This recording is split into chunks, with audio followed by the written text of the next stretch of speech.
again welcome back in my channel Learn with Anshita।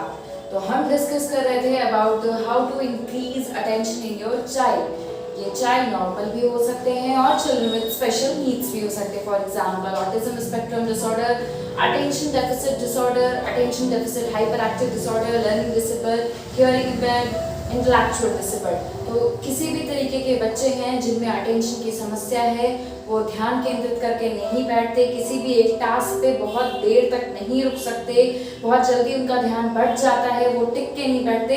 अगर आपके बच्चों में इन तरीके की समस्याएं हैं तो मेरी ये वीडियो जरूर देखिए, और अगर मेरी प्रीवियस 2 वीडियोस आपने अटेंशन से रिलेटेड नहीं देखी तो जाइए और देखनी शुरू करिए। तो अटेंशन सीरीज की आज ये मेरी तीसरी वीडियो है जिसमें मैं बची हुई एक्टिविटीज के बारे में बताऊंगी। जैसा कि मैंने आपको पहले भी बताया था, एक्टिविटीज में इस्तेमाल होने वाले टूल्स जरूरी नहीं आप मार्केट से खरीदिए, वो आपके घर में ही जो अवेलेबल है आप उनसे एक्टिविटी करा सकते हो। मेन मोटिव है बच्चे को एक साथ डेवलपमेंट पे, उसके एक साथ कई स्किल्स पे काम करना।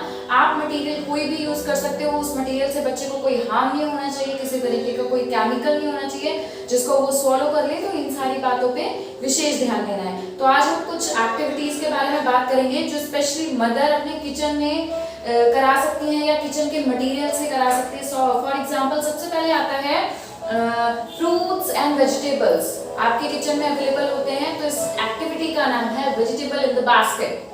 फॉर एग्जाम्पल आप अपने सामने एक टोकरी रखेंगे जिसमें कुछ फल भरे हुए हैं, जैसे कि आम, सेब, केला, या फिर वेजिटेबल्स भी हो सकती हैं, आलू, प्याज, टमाटर, और एक दूसरी बास्केट खाली रखेंगे। बच्चे को बोलेंगे एक एक फ्रूट्स या वेजिटेबल्स को उठाएगा और दूसरी बास्केट में रखेगा, एक एक फ्रूट या वेजिटेबल को उठाएगा और बास्केट में रखेगा। आप धीरे धीरे इस टेक्निक को थोड़ा कॉम्प्लेक्स कर सकते हैं। स्टार्टिंग में आपको सिर्फ एक बास्केट को खाली करना है और दूसरे में वो सामान रखना है। नेक्स्ट में आप क्या कर सकते हो, नेक्स्ट में आप कर सकते हो कि आप एक साथ 2 या 3 बास्केट ले सकते हो। जैसे आपके पास 3 सब्जियां हैं, आलू, प्याज, टमाटर, तो आप तीनों को अलग अलग बास्केट में रख सकते हो। एक में पोटैटोज हो गए, एक में ओनियंस हो गए, एक में टमाटोज हो गए। तो ये तीनों को अलग अलग करवा सकते हो। इसके साथ ही साथ आप, मैंने जैसे कि आपको पहले भी बताया था, एक ही स्किल से कई सारी, एक ही एक्टिविटी से कई सारी स्किल्स पे काम हो सकता है। आप बच्चे को कॉन्सेप्ट दे सकते हो कि ये आलू है, ये टमाटर है, ये प्याज है, इसको टोकरी में डालो, इसको टोकरी से निकालो। इस तरीके से अगर आपको और थोड़ा इंटरेस्टिंग बनाना तो आप ऐड और माइनस की एक्टिविटी भी सिखा सकते हैं। फॉर एग्जाम्पल ओके, मम्मा के पास 2 आलू हैं, एक और आ गया, कितना हो गया 3। ओके, तो आपकी बास्केट में 2 आलू थे, मम्मा ने एक और डाल दिया, कितना हो गया 3, 4। इस तरीके से एक्टिविटीज को आप अपने आधार पे कॉम्प्लेक्स कर सकते हो और अपने तरीके से इस्तेमाल कर सकते हो। और ये भी ध्यान देंगे कि जब आप बच्चे को इस तरीके का कोई कमांड दे रहे हो या बच्चे से कुछ स्पेल आउट करा रहे हो, कुछ बुलवा रहे हो, तो उसके साथ ही साथ आप बच्चे के स्पीच एंड लैंग्वेज स्किल्स पे भी काम कर रहे हो। इसी तरीके से हमारी नेक्स्ट एक्टिविटी भी आती है जो थोड़ा सा फाइनल मूवमेंट्स पे आ जाती है और ज्यादा फाइन हो जाता है। उसमें है ग्रेन्स इन द बाउल, यानी इसमें आप क्या कर सकते हो, घर में पाए जाने वाले छोटे छोटे ग्रेन्स जैसे राजमा, चना, मटर, इनको आप एक बाउल में कर लो और सेम पहले सारे को अलग करवाओ, फिर धीरे धीरे उनको अलग अलग बाउल्स में कराओ। जैसे मेरे पास कुछ हैं राजमा और कुछ ग्रेन्स हैं और मेरे पास 2 अलग बाउल्स हैं, तो मैं ऐसा भी कर सकती हूँ कि मैं जस्ट बोलूँ कि ओके एक एक निकालो और ग्रेन्स को बाउल में डालो। इस तरीके से भी कर सकते हो, या फिर आप ये कर सकते हो कि दोनों अलग बाउल्स में दोनों अलग अलग ऑब्जेक्ट रखो, एक में राजमा, एक में ही चना। इस तरीके से आप ये एक्टिविटी घर पे करा सकते हो। इसके साथ ही साथ ये ध्यान रखना है कि बच्चे इन ग्रेन्स को अपने सॉलो ना कर ले, क्योंकि कई बार वो चोक हो जाता है, अटक जाता है, तो बच्चे को ब्रीदिंग में दिक्कत आने लगती है। तो इस बात पर विशेष ध्यान देंगे।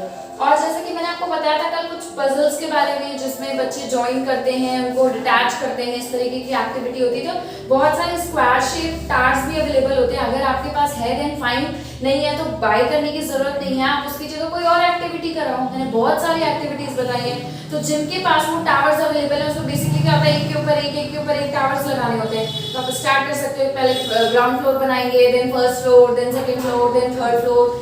अगर वो कलर्ड ब्लॉक्स हैं तो you can go with the colour concept also, red 1 then yellow 1। Okay, अब आप भी ऐसे करोगे, रेड 1 देन येलो 1, उससे कलर मैचिंग भी कर सकते हो, कलर पैटर्न भी कर सकते हो। ठीक है, नेक्स्ट हमारी एक्टिविटी आती है मैच द शेप। इसमें बेसिकली आपको क्या करना है, थोड़ा सा हार्ड सा जो कार्डबोर्ड है वो लेना है और उससे आपकी जितनी भी शेप्स होती हैं जैसे कि ट्रायंगल, स्क्वायर, जैसे मेरे पास एक कार्डबोर्ड का बॉक्स है, ठीक है, तो घर में बहुत सारे ऐसे सामान आते रहते हैं जिनके बॉक्सेस खाली पड़े होते हैं, आप उनको कट कर सकते हो और उनको कट करके शेप्स बना लो, ट्रायंगल, सर्कल, स्क्वायर, कुछ इस तरीके से शेप्स बना लो और उनको कट कर लो। उसके बाद आप दूसरी एक्टिविटी कर सकते हो कि दूसरे खाली बॉक्स में उन शेप्स को कट कर दो, उनकी जगह खाली कर दो और बच्चे को बोलो कि इस अलग अलग उसको मतलब शेप्स जो कट ऑलरेडी हैं इनको उसमें फिक्स करे। आप एक और चीज कर सकते हो कि इन कटी हुई शेप्स के ऊपर आप कोई स्टिक पेस्ट कर दो जिससे इजीली उठा के बच्चा कर सके। और या फिर एक और चीज कर सकते हो, अगर आप इस तरीके से शेप्स एक बोर्ड पे नहीं काट पा रहे तो आप नॉर्मल पेज पे भी ड्रॉ कर सकते हो कि इस तरीके की शेप्स हैं और बच्चा ला ला के उसको जस्ट मैच करता रहेगा। तो जब वो उठा के लेकर आएगा तो ऑब्वियसली हैंड आई कोऑर्डिनेशन भी दिखाएगा, शेप्स का भी कॉन्सेप्ट उसको जाएगा। और कई बार क्या होता है मार्केट में ऑलरेडी ऐसे कटआउट्स अवेलेबल होते हैं जिसमें बच्चे को इस तरीके से फिक्स करना होता है, अगर वो है देन फाइन, नहीं है तो आप घर पे भी ये बना सकते हो। नेक्स्ट हमारी वीडियो आती है, नेक्स्ट हमारी एक्टिविटी आती है वो है जिपिंग एंड बटनिंग। बेसिकली बहुत सारे घर में ऐसे कपड़े होते हैं बच्चे के जो यूजलेस हो चुके हैं, जिनका कोई काम नहीं है, आप उसको फेंकना चाह रहे हो, तो आप एक काम करो, जिन कपड़ों में बटन लगाने की चीज होती है या फिर जिनमें आप चेन लगा सकते हो उन कपड़ों को आप रखो और आप उसके साथ क्या कर सकते हो, आप पहले अनबटन करो और उस कपड़े को बच्चे को दो और सिखाओ कि उसे वो बटनिंग करनी है। बेसिकली इंटेलेक्चुअल डिसेबल्ड के साथ भी एक्टिविटी की जाती है टू टीच, मतलब उनको बटनिंग, जिपिंग, इन सबका कॉन्सेप्ट देने के लिए आप एज अटेंशन भी उसे यूज कर सकते हो, क्योंकि बच्चे को बहुत ध्यान देना होगा उन बटन्स को लगाने के लिए या जिप अप करने के, जिपिंग करने के लिए, अनजिप करने के लिए। तो आप इस तरीके से टास्क बच्चे से करा सकते हो। और एक और टास्क इसी में आप ऐड कर सकते हो, क्लोथ्स इन द कबर्ड। इसमें आप ये कर सकते हो कि बच्चे को कपड़े फोल्ड करके, ओके अब इसे कबर्ड में रख कर आओ, ये किसका क्लोथ है, मम्मा का, देन मम्मा के कबर्ड में, ये पापा के कबर्ड में, ये जो बेबी आपका जो चाइल्ड है ये अपने कबर्ड में रखो। इस तरीके से कर सकते हो। शूज इन द रैक भी कर सकते हो, ये सबके शूज अपने अपनी जगह पे रखो। आप किसी अदर कोई भी मटेरियल ले सकते हो, जैसे कि ब्रश कहाँ पे रहता है, ये एक तरीका है बच्चे को एंगेज करना किसी एक्टिविटी में और उसका ध्यान डेली रूटीन की जितनी भी चीजें हो रही है उसकी तरफ लाने का। तो कुछ एक्टिविटीज मैंने आपसे आज जो डिस्कस की, उसमें क्या क्या था हमने स्टार्टिंग में डिस्कस किया कि like grains in the bowl और वेजिटेबल्स इन द बास्केट, इस तरीके से करा सकते हो। आप टार्स बनवा सकते हो, आप शेप्स का मैचिंग करा सकते हो, उसके साथ साथ आप बटनिंग और जिपिंग भी करा सकते हो। बहुत सारी एक्टिविटीज हैं जो आप बच्चे के साथ करा सकते हो, मैंने तो बस कुछ ही आपको बताई है। अगर आपको लगता है कोई एक्टिविटी रह गई है तो प्लीज मुझे कमेंट बॉक्स में बताइए, मेंशन करिए और मेरी वीडियो आपको कैसी लगी है जरूर बताइएगा। अगर अब तक मेरी अटेंशन सीरीज की आपने प्रीवियस वीडियोस नहीं देखी है तो मेरे चैनल पे जाइए और वहां देखिए, लर्न विद अंशिता को देखते रहिए। मुझे फेसबुक पे फॉलो करिए, इंस्टा पे फॉलो करिए, स्लाइड शेयर लिंक्डइन पे फॉलो करिए। एक और न्यूज मैं आपको बताना चाहूंगी कि एवरी मंडे यूट्यूब पे एक वीडियो अपलोड होगी and every Thursday slide share पे एक पीपीटी अपलोड होगी एंड इंस्टा पे डेली ट्वाइसली अपडेट होता है।